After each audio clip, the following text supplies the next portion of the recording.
Onder de klimaatspijbelaars op het Malieveld wie een peer vriezen. Omdat we hier graag willen laten zien dat we het niet eens zijn met hoe er op dit moment met de klimaatverandering wordt omgegaan vanuit de politiek. En dat dat anders moet en dat we ons moeten uitspreken als jonge generatie, want wij zijn natuurlijk de toekomst.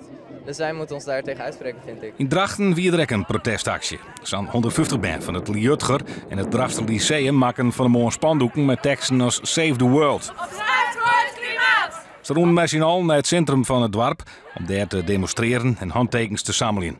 De initiatiefnemers aan duidelijke boodschap.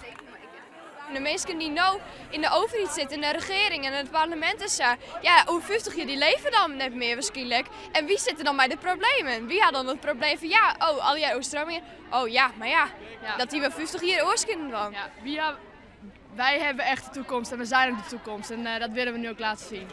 Maar squalschoolje voor het klimaat kan net samen. Al hadden leerlingen van het CSG Liutger het goed aanpakt.